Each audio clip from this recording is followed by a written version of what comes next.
진정한 자유를 경험하십시오 라는 제목으로 말씀을 증거합니다. 예수님을 믿는다는 것은 무엇일까요? 요한복음 1장 12절에 영접하는 자, 곧 그 이름을 믿는 자들에게는 하나님의 자녀가 되는 권세를 주셨으니 라는 구절이 나옵니다. 예수님을 믿는다는 것은 예수님이 내 안에 들어오시는 것을 말하는 거예요. 예수님을 믿는다는 것은 내가 내 인생의 주인으로 살다가 예수님을 주인으로 영접하는 것, 그 영접하는 것이 예수님을 믿는다는 거예요. 진짜 구원은 내 안에 주인으로 있는 나를 빼는 거죠. 방 빼고 참 주인이신 예수님이 내 안에 들어오시는 겁니다. 예수님을 믿기 전에 나 자신을 믿고 또 내가 주인이 되어 내 생각대로, 내 마음대로, 내 기분대로 살았습니다. 그런데 예수님을 믿게 되면 이제 더 이상 내가 내 인생의 주인이 아니라 예수님을 주인으로 모시게 된다는 거죠. 그런데 좀 생각해 보아야 할 것이 있습니다. 예수님을 믿는데 왜 주변에 있는 사람들 이렇게 보면 잘 변하지 않는 것처럼 그렇게 느껴질까요?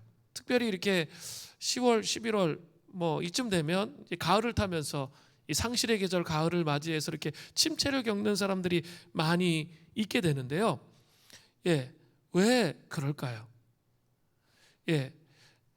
우리가 관념 속에서 말로는 예수님을 믿는다고 하지만 여전히 구체적인 삶 속에서 내가 주인이 되어 있기 때문에 그렇습니다. 내 자아 중심의 삶을 깨트리지 못했기 때문에 이런 현상이 일어나는 거예요. 내가 내 삶의 주인으로 예수님을 받아들이지 못한 상태가 되면 회개를 해도 그냥 죄의 열매만 딱 건드리는 거예요. 죄의 열매들. 죄의 열매들만 건드리게 되는 거죠. 죄의 열매는 아무리 회개하고 없애도 또다시 나타나는 거예요. 왜냐하면 뿌리를 제거하지 못했기 때문이죠. 개나리꽃은 겨울에는 피지 않지만 봄이 되면 다시 핍니다. 개나리는 겨울에도 노란 꽃을 가지고 있었습니다. 개나리에게 봄이라는 환경이 오면 그 숨어있던 노란 꽃이 만발을 하게 되는 거죠. 마찬가지로 우리에게도 죄를 짓지 않아도 이미 죄를 지을 수 있는 씨앗이 있는 거예요. 혼 안에. 아무리 점잖은 사람이라 할지라도 죄를 지을 수 있는 환경이 조성이 되면 그 죄가 만발하는 거죠. 왜 그럴까요? 죄의 뿌리를 다루지를 않았기 때문에 그런 거예요. 죄의 뿌리는 바로 내 자아의 죽음, 내 자아의 죽음과 진정으로 예수 그리스도를 영접할 때, 진정으로 예수 그리스도를 영접할 때만 깨어져요. 그때부터 죄의 속박으로부터 진정한 자유를 이제 조금씩 경험해 가기 시작합니다. 오늘 본문 출애굽기 21장부터 23장까지는 십계명의 말씀을 삶의 원리로 해서 하나님의 백성이 구체적으로 삶을 살아내야 할 규정들, 앞에 십계명이 먼저 나오고 이제 그걸 기초로 해서 구체적으로 어떻게 삶을 살아야 되는지 그 규정들이 나타나는 거예요. 출애굽기 21장 1절을 보세요. 내가 백성 앞에 세울 법규는 이러하니라. 이 규정을 1절에는 법규라고 말하고 있죠.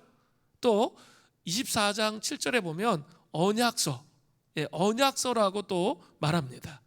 이스라엘 백성들이 하나님 앞에서 하나님이 두려워서 물러갔기 때문에 모세가 하나님의 말씀을 받아서 이스라엘 백성들에게 선포하는 내용이에요. 그런데 흥미로운 것은 이런 각종 법규를 선포하는데 가장 먼저 나오고 있는 법규가 오늘 본문이에요. 노예, 종에 관한 법이에요. 우리한테는 좀 이렇게 생소해요, 사실은. 그죠? 그러나 그만큼 아주 우선순위에 있어서 최우선순위의 법이라고 말할 수 있는 겁니다. 뭐 고대 근동의 함무라비 법전 이런 데 보면 이 노예법은 그 규정의 제일 끝에 나와요. 그런데 신기하게 이 언약서, 이 하나님의 법규에는 가장 먼저 나오는 거죠. 이 종에 관한 법규로는 상당히 파격적인, 그죠? 종에 관한 법규가 먼저 나온다는 것은 상당히 파격적이라는 것을 알 수 있어요. 그러면 왜 종에 관한 법규가 가장 먼저 나오는 걸까요? 십계명에 시작되는 처음에는 이런 선포가 있었죠. 출애굽기 20장 2절에 나는 너를 애굽 땅 종되었던 집에서 인도하여 낸 내 하나님 여호와니라.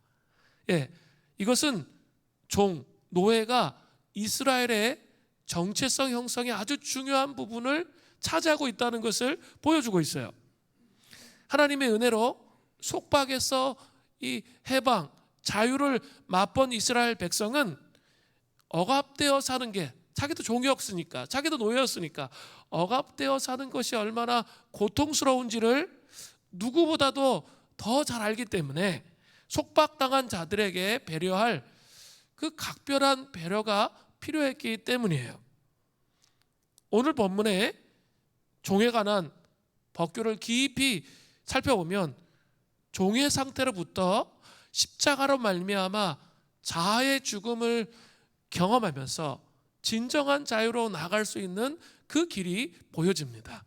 함께 살펴보겠습니다. 진정한 자유로 나가기 위해서는 오늘 본문에 종에 관한 법규를 소극적 자유와 이 적극적 자유, 두 가지로 나누어서 살펴볼 필요가 있습니다. 소극적 자유, 소극적 자유는 주로 자신과 관련된 그런 자유예요. 이 적극적 자유는 자신을 뛰어넘는 자유, 이렇게 구분할 수 있어요. 소극적 자유와 관련돼서 가장 중요한 게 뭘까요? 바로 내 안에 속박들, 죄의 속박들과 묶임으로부터 자유케 되는 것. 그래서 내가 자유케 되는 게 중요하죠. 그게 소극적 자유라는 거예요. 그 자유입니다. 좀 그것을 좀 나누어 보겠습니다. 출애굽기 21장 2절을 보세요. 이게 아주 중요한 구절인데, 내가 히브리 종을 사면 그는 6해 동안 섬길 것이요 7째 해에는 몸값을 물지 않고 나가 자유인이 될 것이며. 출애굽 당시 이스라엘은 노예 제도가 보편화되어 있는 고대 근동의 세계에 사람들이 살고 있었어요. 그리고 이스라엘 사람들도 실제적으로 애굽의 노예였죠. 그죠? 그런 것도 생각하세요. 이러한 노예, 이 종의 문화가 있었던 이스라엘 백성들에게 본문은 이렇게 말해요. 내가 히브리 종을 사면, 그죠? 내가 히브리 종을 사면, 이 단어가 중요해요. 내가 히브리 사람을 종으로 사면, 이런 뜻이죠. 자, 이스라엘 사람들은 언제 노예가 될까요? 크게 두 가지입니다. 첫 번째는 가난해서 빚을 갚을 능력이 없을 때예요. 레위기 25장 39절에 나와요. 그때 종이 되는 거예요. 가난해서 빚을 갚을 능력이 없어. 그래서 종이 됐어요. 두 번째는 훔친 남의 물건을 배상할 능력이 없을 때, 출애굽기 22장 3절에 그게 나와요. 그럴 때 종이 됩니다. 그러니까 히브리 종은 법적으로 사회적 위치를 보장받지 못하고 속박 속에 있는 그런 자들이었어요. 같은 동족인데 속박 속에 있는 거죠. 이들의 공통점은 어떤 이유든지 경제적인 채무를 감당할 수가 없어서 자신의 몸을 담보로 그 값을 치르기 위해서 팔린 사람들이죠. 몸을 담보로, 돈이 없으니까 몸을 담보로 그 대가를 치르기 위해서 팔린 그런 사람이라는 공통점이 있습니다. 2절에 바로 그러한 사람들에게, 그런 노예들에게 자유인이 되는 법을 선언하는 거죠. 6해 동안 섬기면, 6해를 섬기면 7째 해는 몸값을 물지 않고 자유인이 될 수 있다, 이렇게 선포합니다. 자유인이 될 뿐만 아니라 종은 주인에게 또 해줘야 되는 게 있어요. 그냥 자유인으로 끝나는 게 아니에요. 거기다가 또 해야 될 일이 있는데 신명기 15장 13절부터 14절이 아주 잘 나와요. 그를 놓아 자유하게 할 때에는 반드시 빈손으로 가게 하지 말고, 빈손으로 가게 하지 말아야 돼요. 그리고 내 양 무리 중에서와 타작 마당에서와 포도주 틀에서 그에게 어떻게 해야 돼요? 후히 줘야 돼요. 후히 줘야 돼요. 곧 내 하나님 여호와께서 내게 복을 주신 대로 그에게 줄지니라. 네가 복을 받았어, 하나님으로부터? 그러면 그 노예에게 후하게 주어야 한다고 말하고 있는 거죠. 한마디로 말해서 너무나 풍성하게 얻어서 나갈 수 있는 거예요. 그런데 한번 생각해 보세요. 고대 시대의 노예들은 이렇게 기간을 정해놓고 노예하는 게 아니에요. 평생 동안 뼈 빠지게 일하는 그냥 노예예요. 평생이 노예인 거예요. 그렇게 되는 그런 상황 가운데 지금 하나님의 은혜로 차원이 다른 그 노예들에게 은혜를 베푸시는 그런 관점이 본문에 나타나고 있다는 거예요. 6년의 섬김과 7째 해의 자유는 하나님의 사람들이 그 어떤 이유로도 영원히 속박에 살지 않고 자유롭게 살아야 한다는 창조주 하나님 아버지의 마음이에요. 그죠? 어떤 사람이라 할지라도 속박, 죄의 속박 안에 노예의 속박으로 힘들게 어렵게 고통스럽게 살지만 그게 평생 가서는 안 된다는 거예요. 그죠? 우리의 삶 속에 고난이 있고 고통이 있지만 창조주 하나님 아버지의 마음은 뭐라고요? 그를 연단하기 위해서 어느 일정 시간 동안의 그 힘듦과 어려움과 고난이 있는 거지 그게 평생이 되어서는 안 된다는 거예요. 그게 하나님 아버지의 마음이라는 거죠. 영원히 하나님의 백성은 노예로 살아갈 수 있는 백성이 아니라는 거예요. 분명하게 본문은 보여주고 있는 겁니다. 현대 우리 사회는 노예 제도를 허락하지 않죠. 그러니까 이것을 이렇게 적용하는 게 그렇게 쉽지가 않습니다. 그리고 이게 그냥 그대로 적용하는 건 무리가 될 수가 있습니다. 오히려 신약 시대에는 이 죄의 노예, 죄의 종으로 살아가는 삶의 심각성의 문제에 적용하는 게 훨씬 더 낫습니다. 신약은 죄의 종으로 살아가는, 죄의 노예로 살아가는 삶에 대해서 계속 이야기합니다. 현대인들은 죄의 속박에 묶여서 자유가 무엇인지 제대로 알지 못하고 살아갑니다. 그리스도인들 중에서도 예수가 삶의 주인이 되고 이 뿌리까지 깨어져서 자아가 깨어지는 그 경험을 하지 못하게 되면 신앙생활을 오래 해도 예수님이 주인이 되지 못했기 때문에 이 온갖 죄의 속박들이 우리를 끌어당겨서 진정한 자유로 살아가지 못하도록 그렇게 만든다는 거죠. 특별히 현대인들에게 이 중독의 문제가 심각하죠. 이 중독의 이 속박들, 나는 정말 더 이상은 이렇게 하고 싶지 않은데 계속 그렇게 하고 있는 거죠. 계속 어떤 영적인 힘이라고 보여져요. 그 영적인 힘에 의해서 중독이라는 게 끌려가는 거예요. 나는 하고 싶지 않지만 계속 그쪽으로 끌려가는 거죠. 왜 중독의 이면의 깊은 곳에 잘 살펴보면 뭐가 있죠? 내가 주인 되었을 때 나타나는 현상이라는 거죠. 내가 주인 되어서 그 삶을 계속 살아오고 있기 때문에 그 중독을 끊을 수 없는 그런 상황 가운데 있게 된다는 거죠. 그래서 뭐 여러 가지가 있죠. 쇼핑 중독, 음란 중독, 관계 중독, 게임 중독, 일 중독, 심지어 종교 중독까지 온갖 형태의 중독들이 현대인의 삶을 고통으로 몰아넣고 있습니다.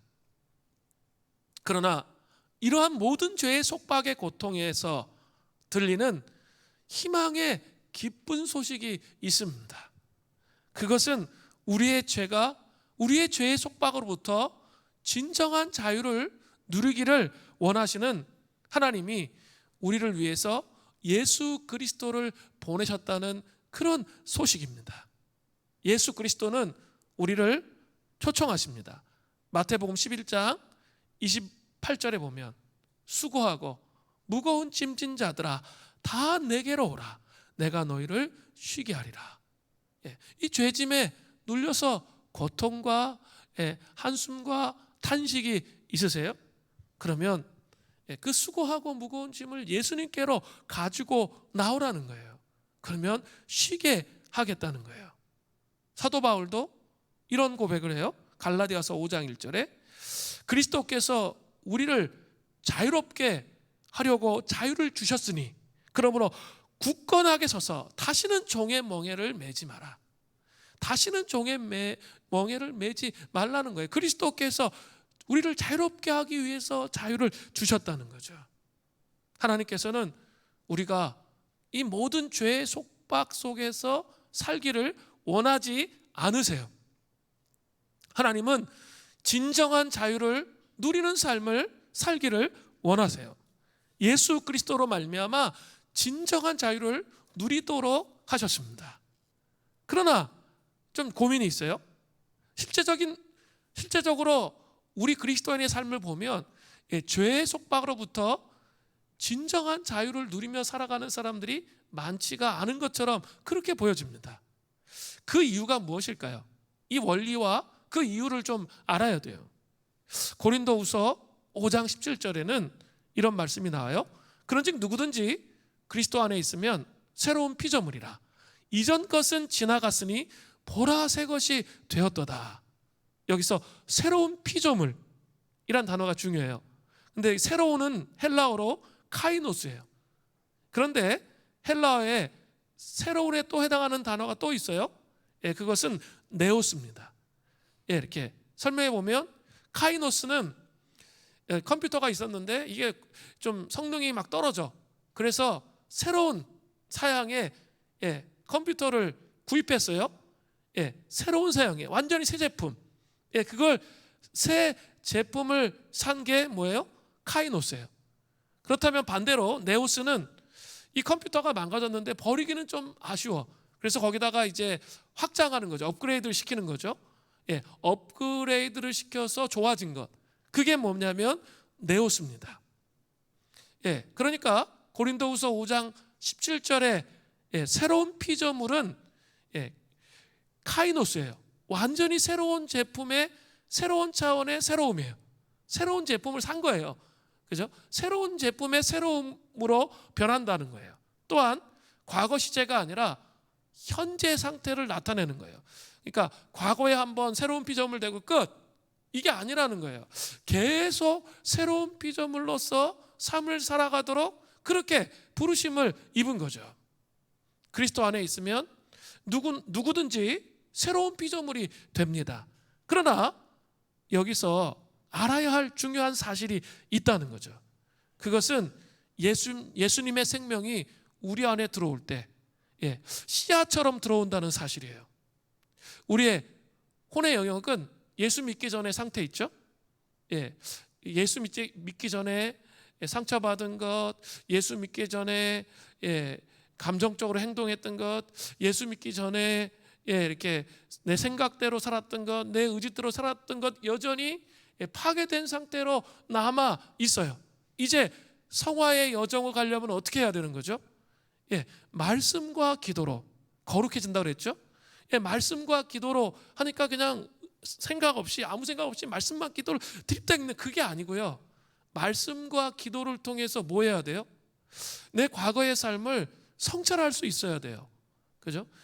좀 이렇게 우리 그리스도인들이 이게 자기 성찰을 잘 못하는 경향이 있어요. 개신교인들이 좀 이렇게 자기 성찰을 말씀과 기도를 통해 해야 돼요. 부르짖어 기도하더라도 자기를 성찰하는 것을 해야 돼요. 과거의 그 묶임들이 어떻게 나의 삶 속에 들어왔는지, 그래서 있죠.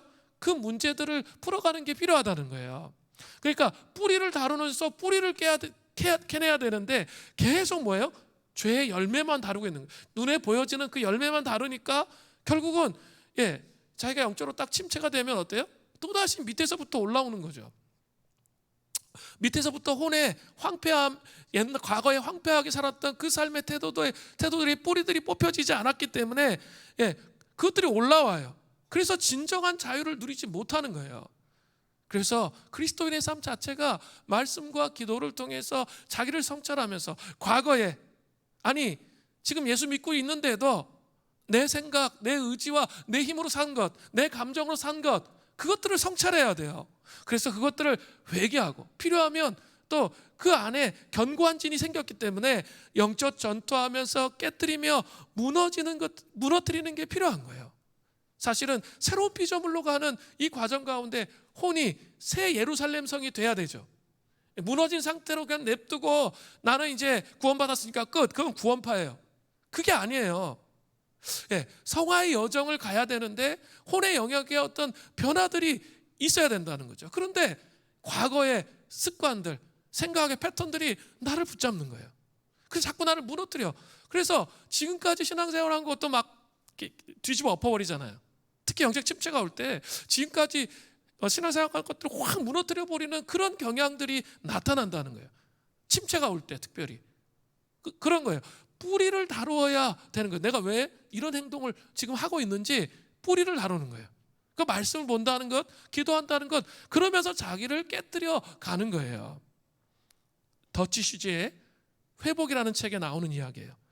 이 더치 슈즈 목사님이 홍콩 카오룽에 구불거리는 좁은 거리를 걸어다니다가 우연히 문신을 해주는 곳을 발견했어요. 창문에 새길 수 있는 문신 또한 몇 개가 있었는데 가슴이나 팔뚝에 이렇게 새길 수 있도록 닷, 깃발, 언어 문양 이런 것들이 있었어요. 그런데 강력한 충격과 함께 목사님의 시선을 사로잡은 그 단어가 문장이 쓰여져 있었습니다. 뭐였냐면 패배를 위해 태어나다. 충격적이죠. 패배를 위해 태어나다. 목사님은 깜짝 놀라가지고 가게 안으로 들어갔습니다. 그리고 그 말을 가리키면서 문신해주는 사람에게 물었습니다. 정말로 이런 끔찍한 그런 문장을 자기 몸에 새기는 사람이 있나요? 그러니까 그 주인이 대답했어요. 그럼요, 이따금씩 찾는 사람이 있습니다. 목사님이 얘기했어요. 하지만 제정신인 사람이라면 저걸 문신으로 하고 싶지는 않을 것 같습니다. 그 중국 남자는 그저 이마를 툭툭 치면서 엉성한 영어로 대꾸했습니다. 몸에 문신 이전에 머릿속에 새겨져 있다는 말이 있죠. 뭡니까? 지금 제가 얘기한 거예요. 하나님의 형상으로 자기를 바라보지 못하고 하나님의 관점으로 말씀에 존귀한 하나님의 형상으로 바라보지 못하고 자기 영혼 속에 새겨져 있는 그 생각을 붙잡고 살아가는 거죠. 그게 뭡니까? 내 혼에 새겨진 마귀의 견고한 진이에요. 그것을 무너뜨려야 돼요. 말씀과 기도로 자기 성찰로 회개하고 영적 전투에서 그걸 무너뜨려야 돼. 그 거짓 메시지들을 무너뜨려야 되는 거죠. 이런 게 있을 수 있어요. 어린 시절 상처를 받을 수 있어요. 이렇게 학교에서 이제 암송하는 것 선생님이 이렇게 막 일어나서 시키잖아요. 시킬 때 나는 정말 열심히 외워가지고 갔는데 막상 외우려고 딱 하다 보니까 이게 막 생각이 안 나고 막 사람 앞에서 막 백지 같고 막 머리가 하얘지고 막 이래서 이제 못 외웠어요. 그래서 엄청나게 혼이 났단 말이에요. 매를 맞고 이렇게 혼이 났단 말이에요. 그러면 이제 그런 메시지들이 자기 안에 기억 은행 속에 견고한 진으로 남을 수 있다는 거죠. 그래서 그게 어떻게 되냐면 신념이 되는 거예요. 신념. 나는 사람들 앞에서 제대로 내 의사를 전달할 수 없는 사람이야. 이 메시지가 자기 영혼 속에 자기를 땡기는 거죠. 또 나는 사람 앞에만 서면 너무나 초라하고 작은 사람이야. 이런 메시지들이 자기를 붙잡는 거죠.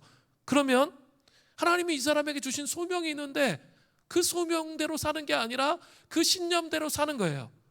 기억 은행에 넣어두었던 견고한 진의 그 마귀의 견고한 진의 생각대로 삶을 살아간다는 거죠. 좀 생각을 깊게 해보셔야 돼요. 이게 말씀의 원리대로 삶을 산다는 게 이래서 정말 중요한 거거든요. 음란, 중독, 열등감, 고집, 거역, 불순종, 완고함, 불신앙, 의심, 여러 가지 것들이 있는데 이것은 열매가 아니에요. 그 열매만, 죄의 열매만 바라볼 게 아니라 그 죄의 깊은 뿌리를 뽑아버려야 된다는 거예요. 뿌리를 뽑아버려야 내 혼의 영역도 새 예루살렘 성이 되는 거죠. 그래야 있죠. 그 복음의 능력이 자기의 심령 안에 깊이 존재 안에 새겨지는 거예요.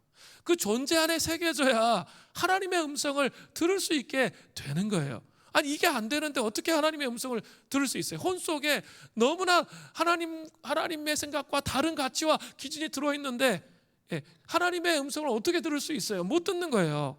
이것들을 깨뜨려 나아가는 것이 필요해요.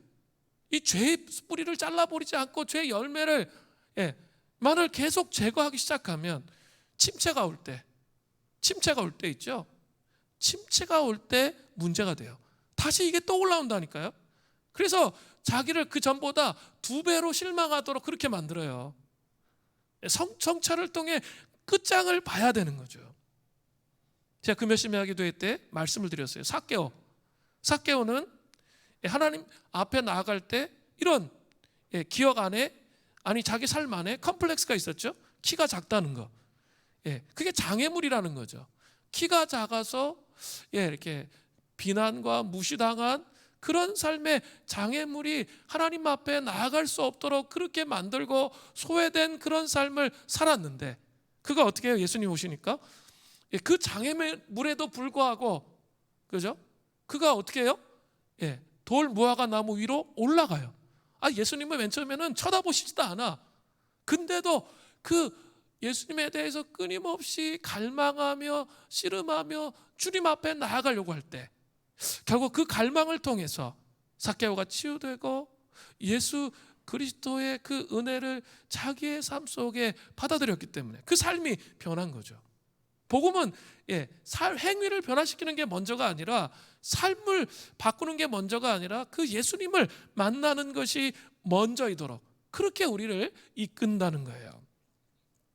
예수 그리스도가 우리 삶 안에 주인으로 충만히 임하심으로 속사람 안에 온전한 이 혼 안에 온전한 변화를 경험하시는 그런 은혜가 있기를 간절히 바랍니다. 뿌리까지 잘라내세요.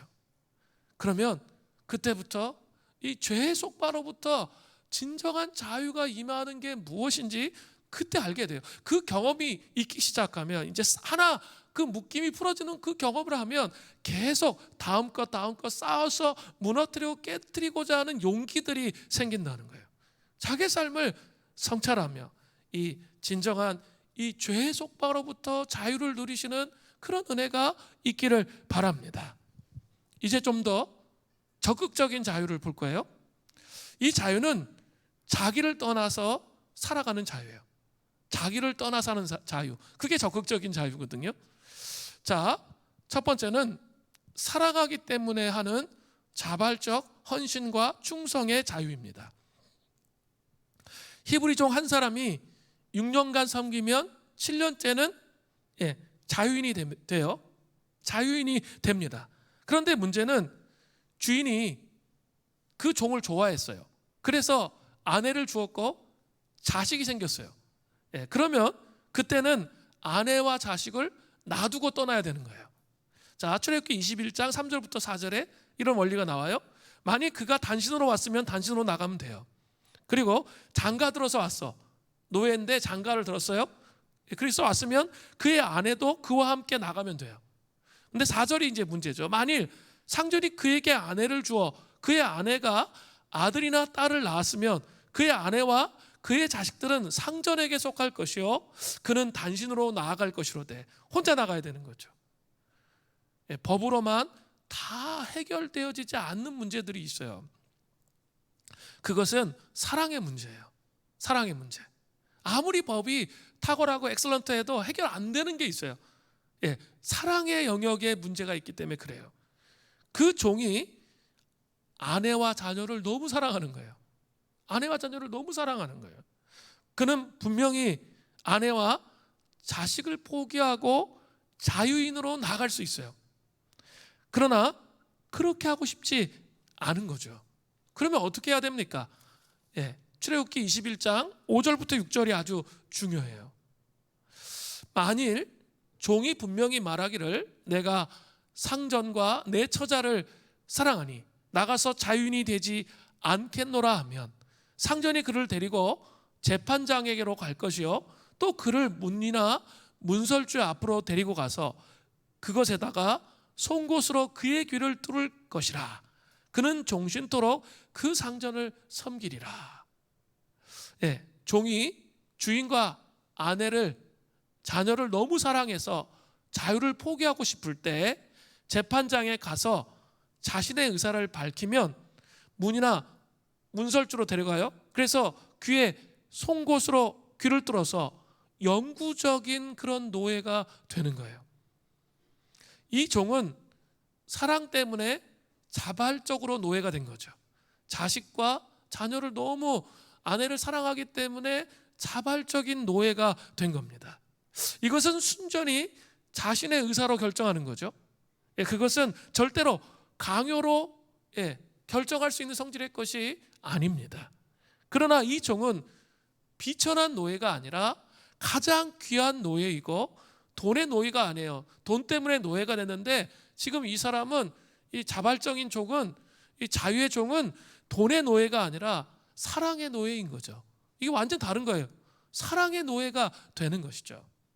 한번 종의 입장에서 한번 생각해 보세요. 아내는 기한이 다 차서 남편이 떠날 때가 다가온다는 것을 알고 있었습니다. 남편은 다시 이 지긋지긋한 종의 생활을 하려고 하지 않을 것이 너무나도 당연합니다. 자식도 아버지는 언젠가는 자신을 떠날지도 모른다는 불안을 늘 가지고 살았습니다. 그러나 어느 날 아버지께 상처가 나서 들어왔습니다. 그러면서 아내와 자식들에게 그들을 결코 떠나지 않을 것이라 이렇게 말합니다. 아내와 자식은 그런 아버지가 얼마나 자랑스럽고 고마운지 모릅니다. 다른 사람들이 당신 남편이나 당신 아버지의 매력이 어느 부분이냐 이렇게 물으면 틀림없이 바로 이 귀의 구멍이라고 말할 것입니다. 아버지의 매력이 큰 키나 잘생긴 얼굴, 똑똑한 머리 그런 게 아니라 영원히 나를 사랑해서 스스로 종이 되겠다고 약속한 그 귀한 상처, 그것이 가장 매력적이라고 말할 거라는 거죠. 사랑하기 때문에 하는 그 자발적인 헌신과 충성의 놀라운 자유가 여기에 아주 잘 나타나고 있습니다. 귀를 송곳으로 뚫는 종은 바로 예수 그리스도를 예표합니다. 우주 가운데 어떠한 속박도 받지 않을 자유로우신 분은 우주 만물의 창조자이신 하나님이세요. 그런 그 하나님께서 전적으로 부패한 우리를 사랑해서 자유자의 모습에서 종의 모습으로 오셔서 우리를 위하여 십자가의 고통을 당하셨습니다. 그분이 바로 예수님이에요. 우리를 위해 십자가에 못 박히신 그 못 박히심은 그것은 송곳으로 귀를 뚫는 고통과 상통하는 거죠. 사랑하기 때문에 사랑의 노예가 되는 거죠. 사랑의 종으로서 기꺼이 자기의 고통을 감수하는 거죠.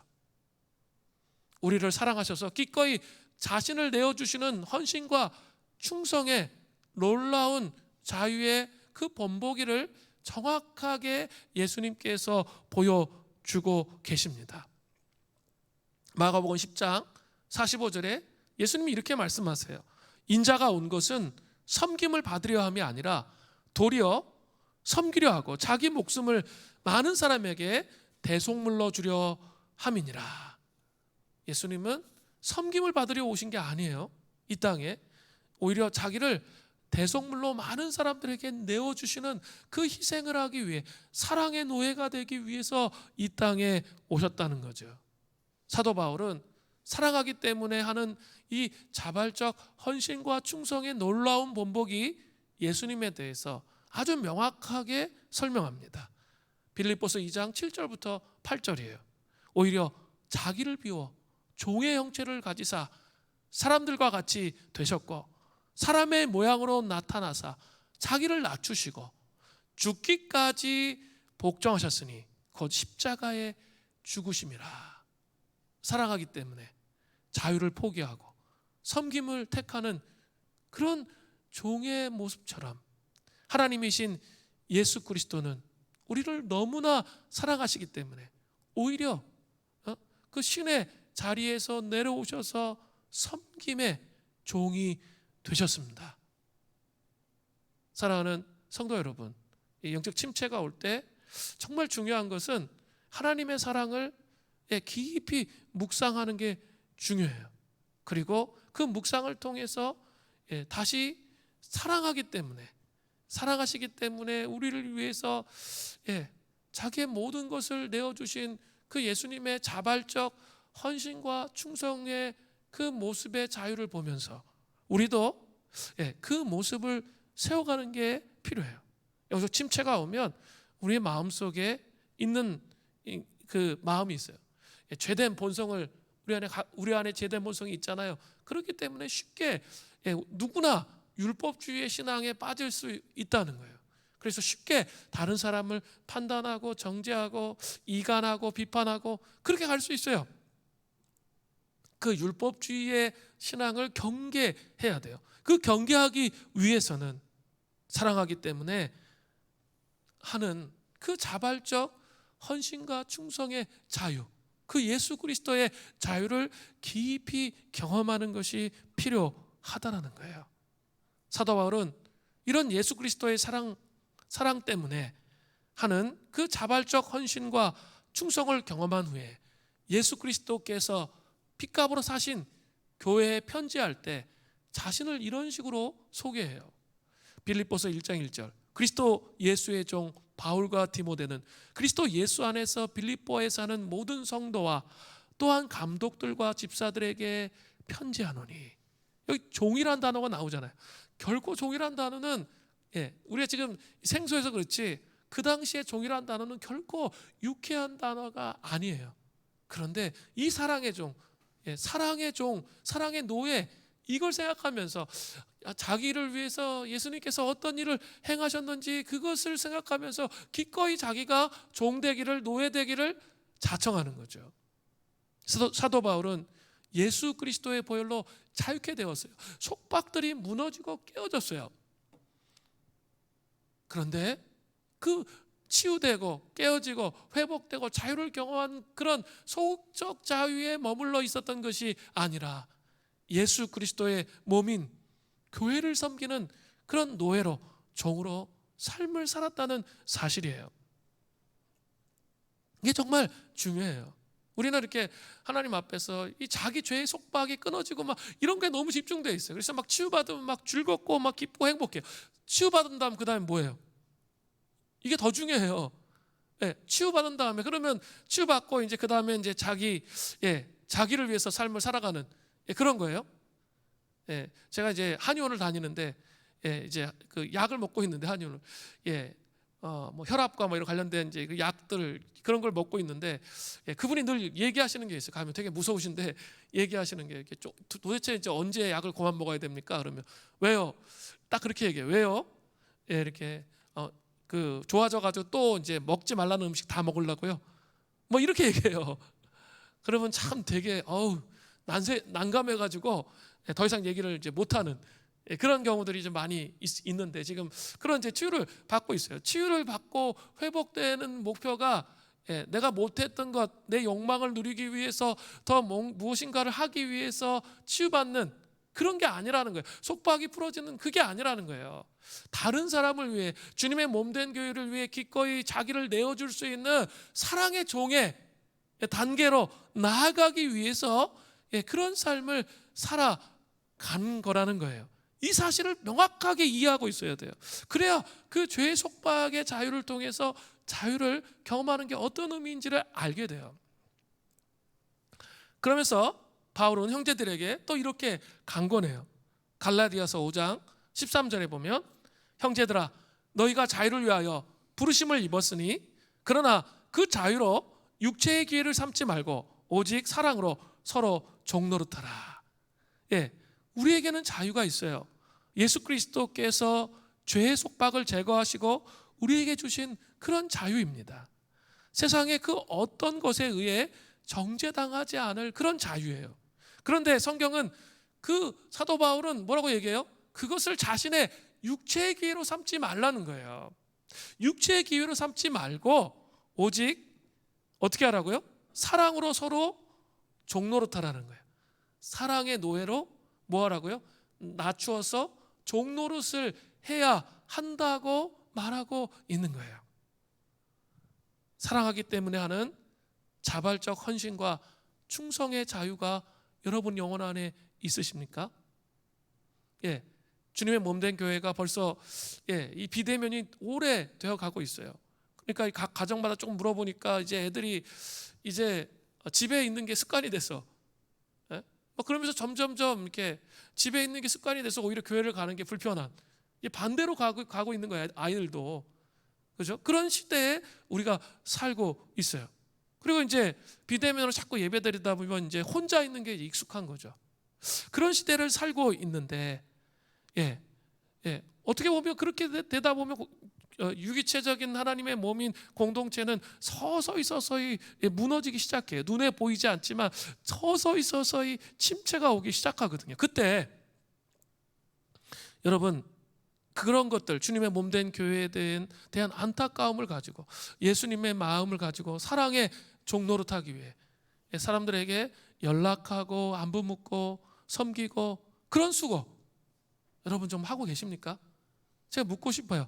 사랑하고 연락하고 안부 묻고 섬기고 이게 정말 중요해요. 그리고 함께 공동체에 함께 속했다는 것을 격려하고 세우는 그런 작업들을 하셔야 된다는 거예요. 사랑의 종노릇을 해야 돼요.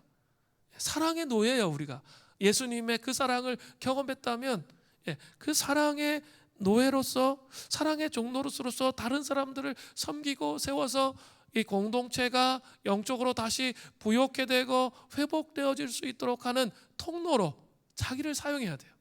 통로로 사용되어지도록 그렇게 해야 한다는 거죠. 분란을 일으키고 어려움을 주고 이런 식으로 사용돼서는 절대 안 돼요. 그렇죠? 사랑의 노예잖아요. 내 마음대로 하는 게 아니에요.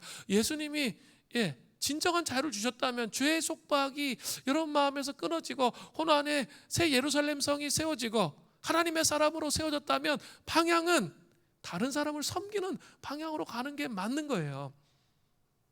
그것이 막 귀찮고 불편하고 그렇다면 지금 어떤 상태일까요? 침체에 있는 거예요. 뭔가 그 예수님의 사랑이 내 영혼 안에 들어오고 있지 못한 거예요. 그럼 어떻게 해야 돼요? 다시 씨름을 해야죠. 하나님 아버지, 제 영혼 안에 어떻게 해야 예수님의 사랑이 들어올까요? 시간을 투자해야 돼요. 시간을 투자해서 하나님 앞에서 씨름하는 시간을 가져야 돼요. 그걸 누가 대신해 줄 수 있는 게 아니에요. 본인이 하셔야 되는 거예요. 그 씨름을 반드시 하셔야 돼요. 시간을 내서 없는 시간이지만 그 없는 시간을 짝해서 어떻게 하면 내 안에 예수님이 들어오시고 내 삶에 예수님이 주인이 되실 것인가, 이 고민이 실제적이어야 된다고요. 그냥 관념적이어서는 안 돼요. 직장 생활 속에서 어떻게 예수님이 들어오게 하실 것인가, 이런 씨름이 있어야 된다는 거죠. 사실 자녀와의 관계, 아내와 남편, 부모님과의 관계, 직장 생활 속의 모든 관계도 사랑의 노예라면 사랑의 종노릇하도록 그렇게 부르심을 입었다는 사실을 기억해야 되는 거예요. 이 사랑의 노예, 이 개념을 깊이 머릿속에 묵상하시는 은혜가 있기를 바랍니다. 적극적인 자유 두 번째는 다른 사람을 보호하고 존중하는 자유예요. 이제는 남종과 다른 여종의 법규를 좀 살펴보겠어요. 출애굽기 21장 7절을 보세요. 사람이 자기의 딸을 여종으로 팔았으면 그는 남종같이 나오지 못할 것이며, 우린 단순히 이 구절만 딱 보면 남성과 비교해서 여성이 공평하지 않은 대우를 받는 것처럼 이렇게 해석할 가능성이 있습니다. 그러나 이것은 그런 의미가 아니에요. 그런 의미가 아니라 여종이 주인의 첩이 됐을 경우를 말하는 거예요. 그렇게 되면 문제가 확 달라지죠. 그 첩을 존중하고 보호하기 위한 장치가 필요한 거예요. 그래서 오늘 본문에는 세 가지 보호와 존중의 장치를 말하고 있는 거예요. 그 주인의 첩이 됐을 때, 이렇게 여종들은 이렇게 성적인 것이 문제가 될 수 있잖아요. 그렇기 때문에 그 첩이 됐을 때 보호 장치를 말하고 있습니다. 첫 번째로 상전이 여종을 첩으로 데리고 살다가 싫어졌어요. 그러면 그녀를 다른 사람에게 팔지 말라는 거예요. 특별히 외국에 팔면 안 돼. 외국인에 팔면 어떻게 되는 거죠? 평생 노예로 삼는 거예요. 죽을 때까지 노예로 살아가야 되는 거죠. 그렇기 때문에 절대 그렇게 팔지 말고 오히려 그 여인을 속량해 주라는 거예요. 자 보세요. 출애굽기 21장 8절. 만일 상전이 그를 기뻐하지 아니하여 상관하지 아니하면 동침하지 아니하면 뜻이에요. 그를 속량할 것이나 상전이 그 여자를 속인 것이 되었으니 데려왔는데 그렇게 기뻐하지 않으면 속인 게 됐기 때문에 그를 속량하라는 거예요. 그리고 외국인에게는 팔지 못한다는 거예요. 평생 노예가 되도록 그렇게 해서는 안 된다는 거예요. 자, 뭐예요? 존중하고 보호해 주는 거죠. 인권을. 이런 관점으로 봐야 돼요. 자꾸 현대적 관점으로 이 고대 근동의 문서를 자꾸 해석하려고 하면 문제가 생겨요.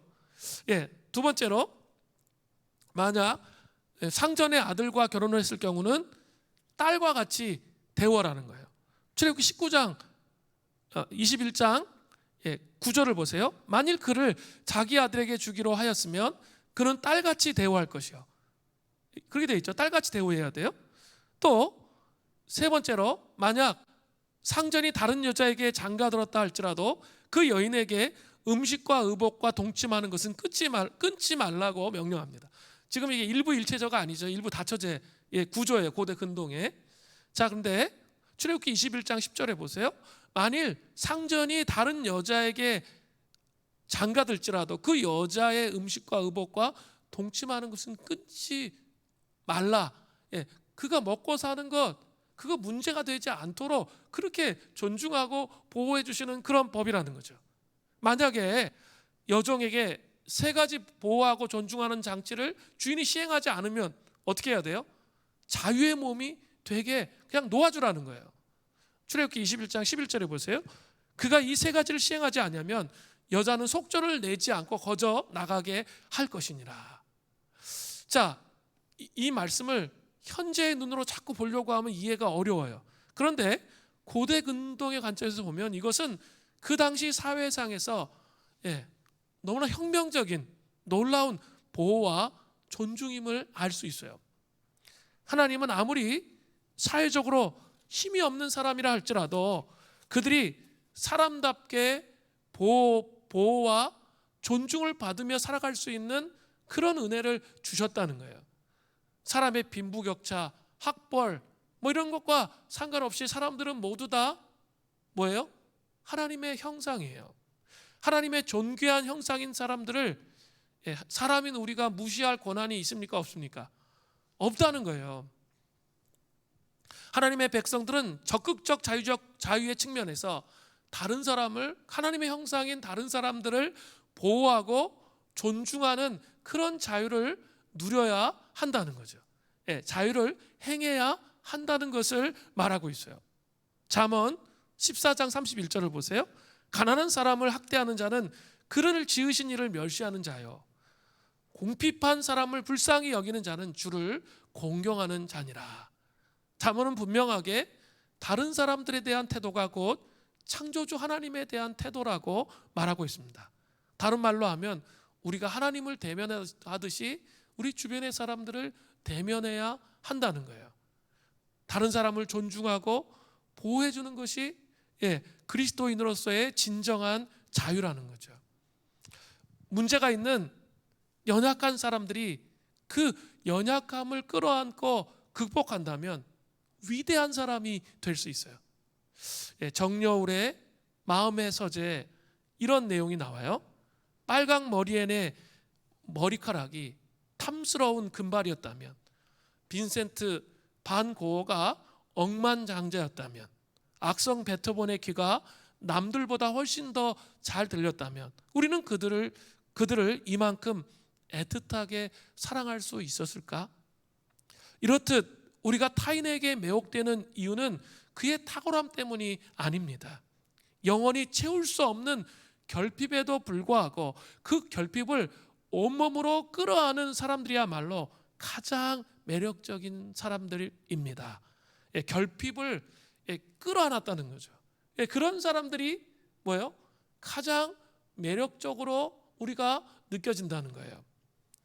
우리도 우리 주변에 연약한 사람들이 자신의 결핍을 온몸으로 끌어안고 극복할 수 있도록 그들을 보호해주고 존중하는 그런 자유를 소유한 그런 하나님의 사람들이 돼야 돼요. 그 자기의 연약함을 막 원망하고 불평하고 불만하고 한탄하면 점점 이렇게 하나님과 간극이 훨씬 더 이렇게 멀어져요. 그리고 자기성이 갇히게 돼요.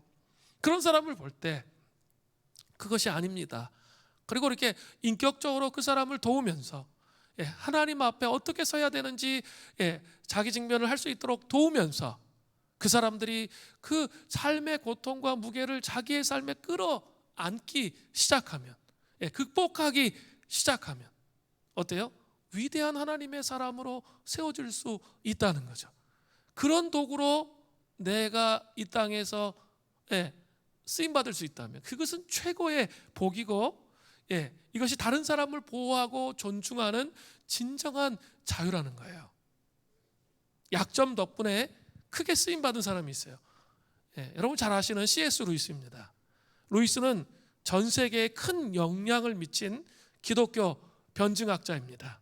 그는 저술을 통해 1차 세계대전 이후에 무신론이 팽배했던 유럽의 많은 영혼을 주님께로 인도했습니다. 사실 그가 처음부터 기독교 저술가가 되려고 했던 것은 아닙니다. 그는 배나 집, 엔진 같은 것들을 만드는 그런 장인이 되고 싶어 했습니다. 그러나 그에게는 선천적인 약점이 있었는데 엄지손가락에 관절이 없는 약점이 있었기 때문에 글쓰기를 시작했던 거예요. 그가 이렇게 말해요. 내가 글을 쓰게 된 동기는 항상 나를 괴롭혀 오던 문제, 즉 지독히도 손재주가 없다는 문제였습니다. 엄지손가락에 관절이 하나밖에 없습니다. 상부 관절이 있긴 하지만 형태뿐입니다. 우리 형제는 그 관절을 구부리지 못했습니다. 나는 만들기를 지지리도 못했습니다. 연필과 펜은 능숙하게 쓸 수 있었고 그 때문에 나는 글을 쓰지 않을 수가 없었습니다. 이런 고백을 했어요. 연약한 자의 약점을 존중해주고 보호해주면서 그들이 자기를 성찰해서 자기의 그 연약함을 끌어안고 그럼을 통해 하나님의 비전을 발견하면서 살아갈 수 있도록 돕는 자유가 모든 그리스도인들에게 필요한 거예요. 우리 주변의 사람들에게 그렇게 삶을 살 수 있도록, 제가 얘기한 건 무조건적으로 용납하라는 얘기가 아니라 존중하고 보호하지만 하나님 앞에서 잘못된 부분들에 대해서 그것들이 직면이 되고 사랑으로 얘기할 수 있어야죠. 직면이 되고 세워져서 하나님의 사람으로 온전히 그 모든 문제를 극복하고 승리하는 그 비전을 따라 소명을 따라 살아가는 사람으로 세워질 수 있도록 돕는 하나님의 사람이 되는 것을 말하는 거예요. 그런 진정한 자유를 경험한 하나님의 백성이 되시기를 간절히 바랍니다. 우리 같이 찬양하겠습니다. 주 은혜임을 찬양하겠습니다.